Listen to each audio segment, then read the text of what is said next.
From inclusive finance to sustainable economies, Africa is building its future. This is The Sound of Progress, a podcast by FSD Africa. This is Financing Africa's Future. A very good day from wherever you're watching us from, and we are very pleased today to have Dr. Evans Osano, Chief Financial Markets Officer at FSD Africa. And Evans, really great to have you as part of this conversation. And we're just going to jump right into it. What's the state of African capital markets? Stable and rising, but on a very gradual basis. Wow, those are quite loaded statements. Let's try to unpack them one by one. Yeah, so in a sense, what we are seeing in Africa is that assets are growing very quickly because the dynamics are on the side of Africa. We have a youthful population, and so there's a lot of money coming into the economy in terms of savings from pension funds, from insurance products. But when you look at the markets where the money is deployed, you look at the equity markets, those ones have not been growing as quickly as we want in terms of the number of products or listings in those markets. The corporate bond markets has remained relatively small, albeit growing in a few geographies. The government debt market is actually the one that is growing. So there's a classical crowding out effect that we're seeing in the continent, where the bulk of the money, the bulk of the savings that are being generated in the economy is actually ending back into government to fund government programs. And so investments in the form of treasury bills or treasury bonds, government securities in general. I mean, we're going to get back into that, Evans, in a moment. But I wanted to say that on one hand, we say, investments are flowing. And when you look at almost every sector of our economies in Africa, it requires some investments. And I wanted to ask you, are capital markets being able to meet this need satisfactorily? So indeed, it is a paradox because on one hand, we have a lot of opportunities for investment. The infrastructure deficit in Africa is huge. The housing deficit is huge.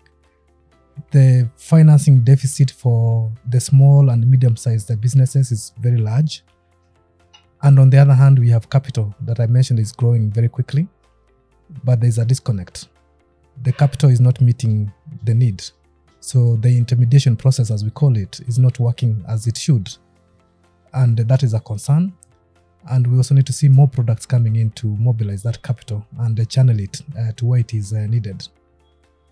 I mean, quite a paradox as you put it there, that we have all these resources and the government is taking a lion's share of the same, and the businesses and the small and growing businesses really are not getting all that they need.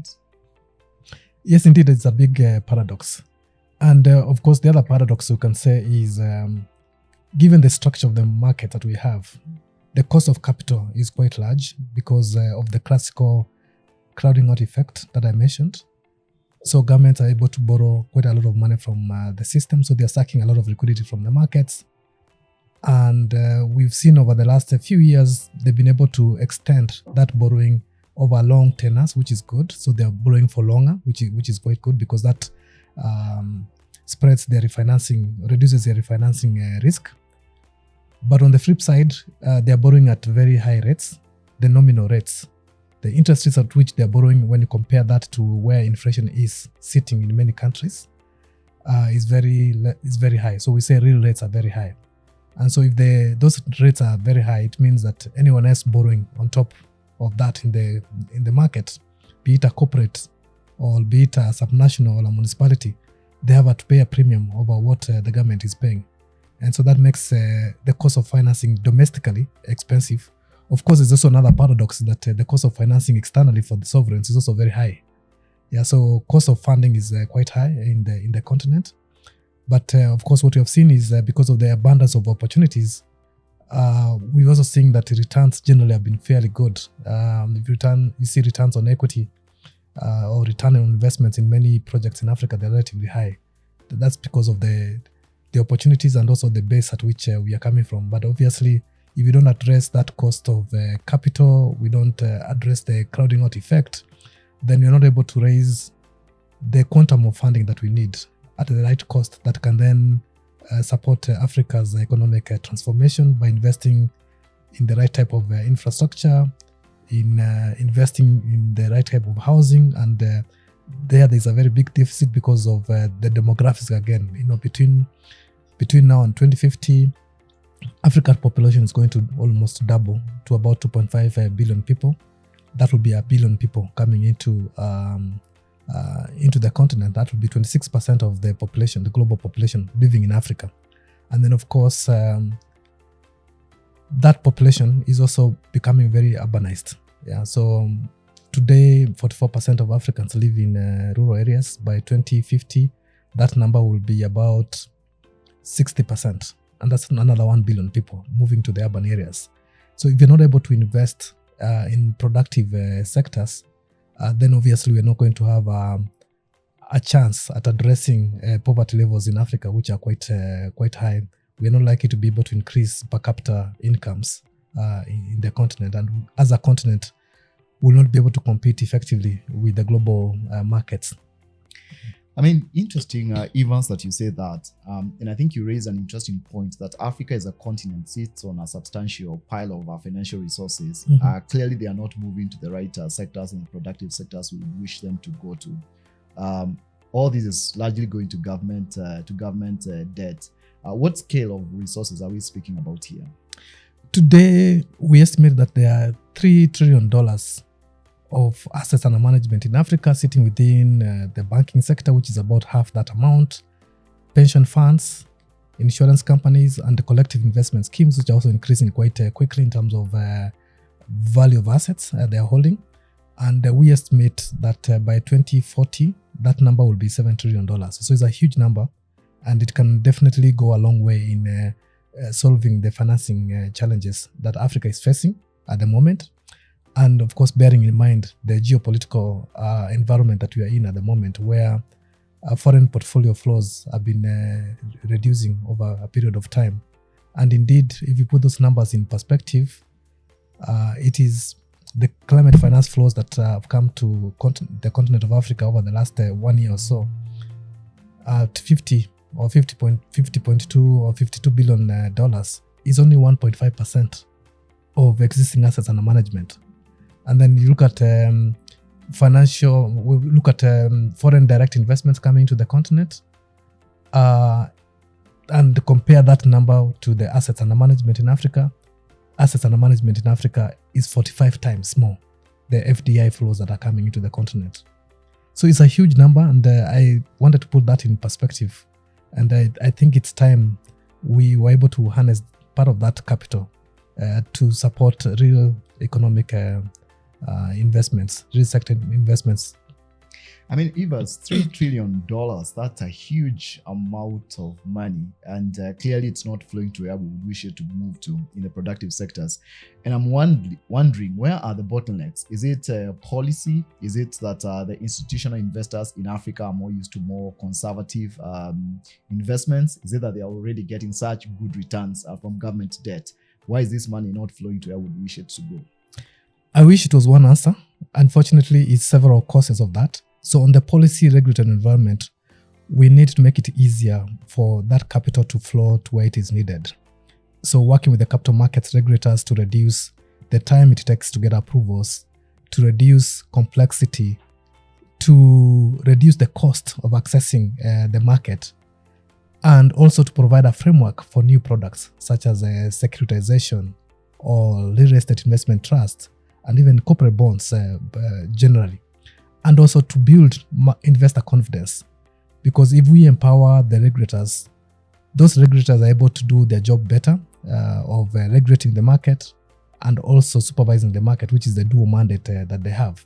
So there's some work to be done on the regulatory side.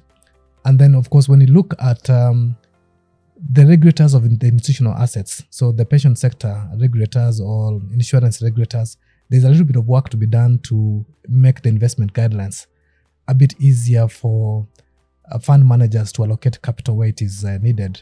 And more so, I must say that one of the big challenges we face is on cross-border investments in Africa. That is very, very difficult. So it's very difficult for a pension fund in Nigeria, for example, to invest in Ghana, or a Ghanaian pension fund to invest in Kenya, for example. And I think we need to in the spirit of freeing up capital movement across the borders in Africa, and of course the movement of people as well, we also need to start thinking about how we make it possible for the capital to flow easily between institutional investors and all that across borders. And then, of course, there's work to be done around the market infrastructure. The market infrastructure, call it the plumbing in the market, or the wiring in the market. And it's what ensures that transaction costs can be lower, the speed of transactions can increase, the safety of the transactions can be enhanced so that investors don't part with their money and then they don't receive their investment. It's what actually enhances confidence in the market. So market infrastructure is very critical, and that includes your trading platforms like the stock exchanges, and more importantly, it also includes what we call the post-trading environment or market infrastructure, like the clearing and settlement and the depositories. It includes guarantee companies, and it also includes information. Information is a market infrastructure because capital markets, the blood of the capital market is basically the information. The information flow is very important.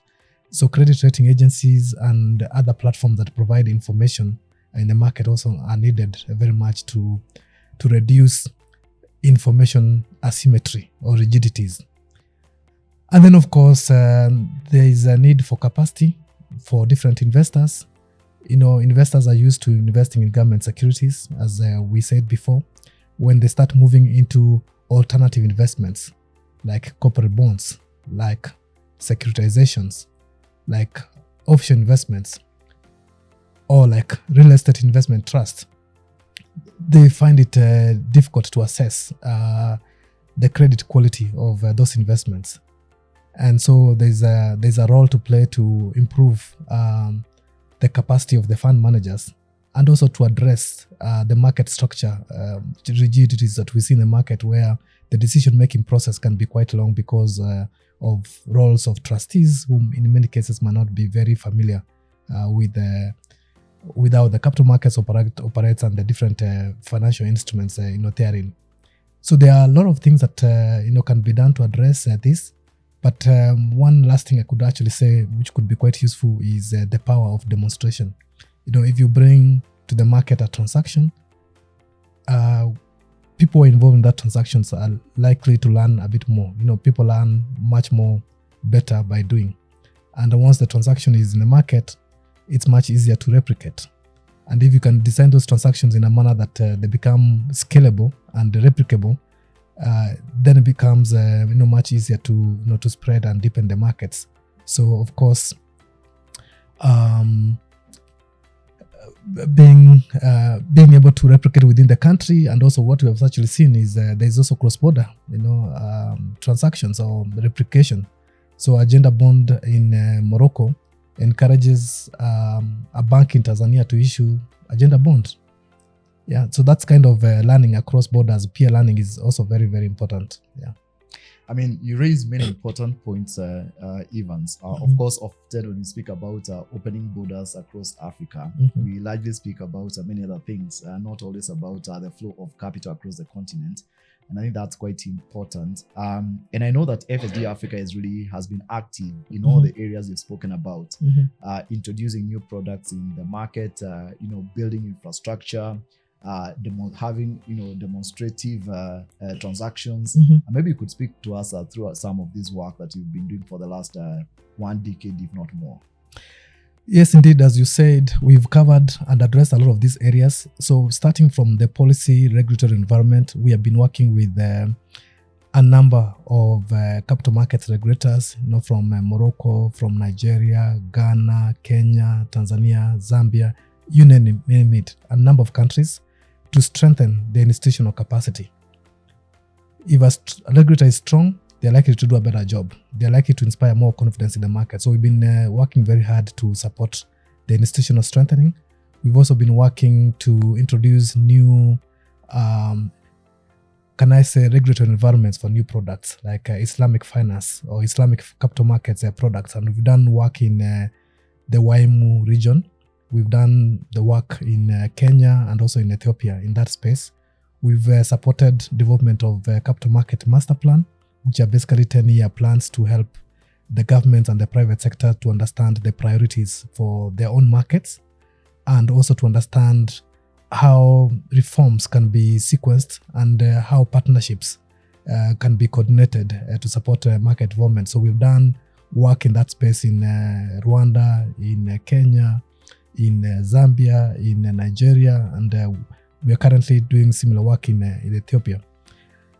We've also done work on securitization in a few countries as well. And then on the market infrastructure side, one of our flagship projects has been the establishment of the Capital Markets Authority in Ethiopia, or the capital markets more generally in Ethiopia, starting with supporting the establishment of the Ethiopian Capital Markets Authority.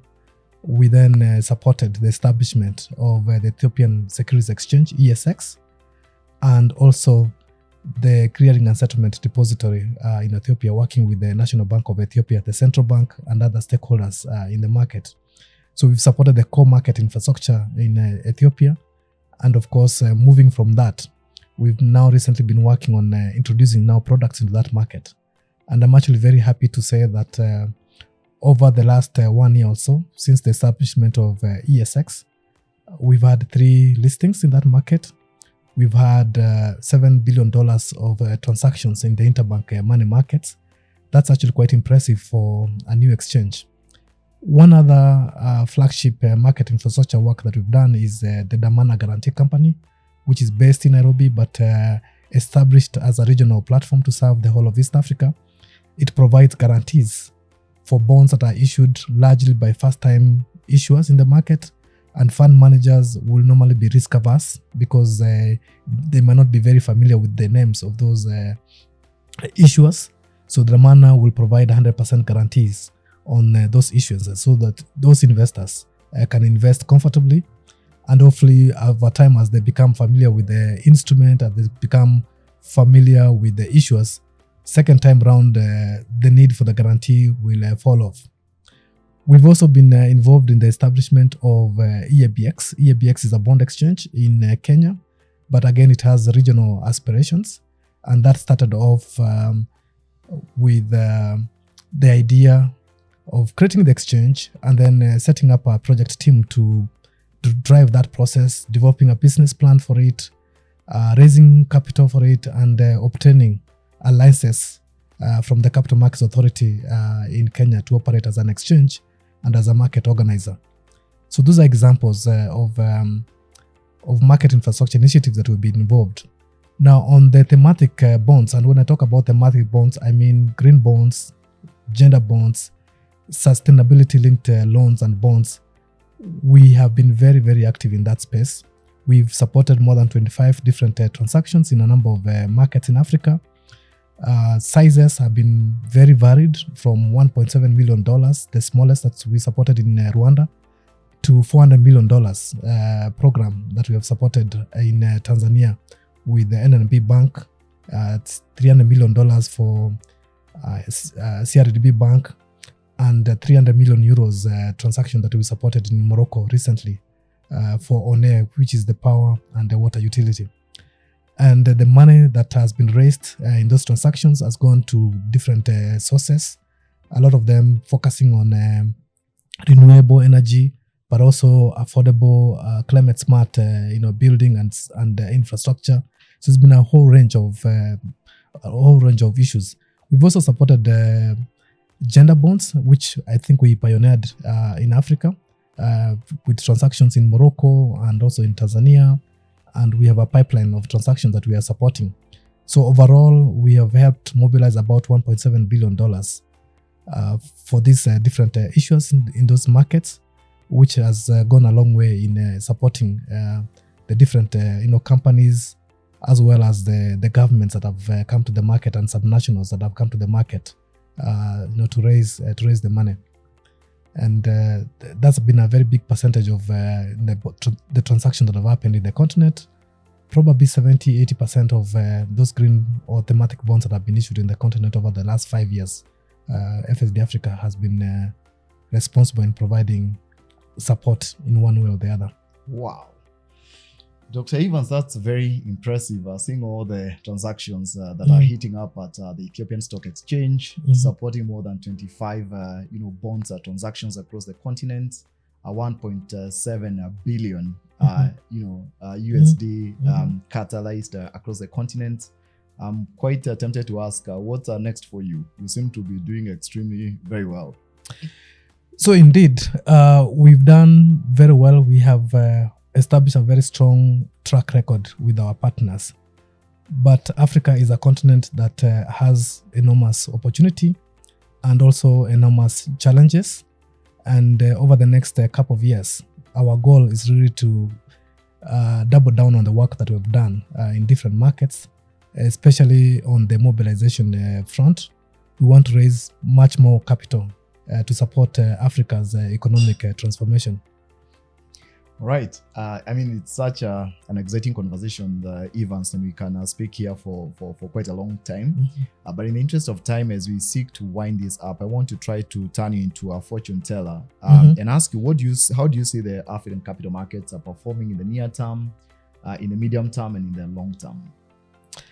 Yeah, so I think the future is very bright. If you look at how global financial markets have performed over maybe the last 10 years, the size of those markets, the size of China vis-a-vis the size of Europe or the size of Japan has actually exponentially grown. It's a reflection of how the economy has performed. And I believe that as the African economies continue to grow and become much more important and relevant in the global context, the financial sector is going to follow suit. And I believe that the financial sector also needs to be well prepared to support that transformation. So from that perspective, I can see a very bright future for the financial sector in Africa, not just in terms of asset under management, which, as I said, is going to grow quite exponentially over the next decade or so, but also in terms of depth, which also looks at liquidity of that market. It looks at the breadth of products that are available in those economies, and of course leveraging technology. We can be able to leapfrog a number of markets, and I particularly am quite excited about the potential for sustainable investment instruments, because in Africa we've not had a legacy of investments that are very carbon intense, and so we can build the markets with a sustainable or a green flavor, and that will be a first in the globe as well. Wow, very well done, Evans, and great for finding time for this conversation. And we wish you all the best in such impressive work that you and FSD Africa is doing in deepening and really creating a lot of innovation in African capital markets. Thank you very much for your time. Thank you very much.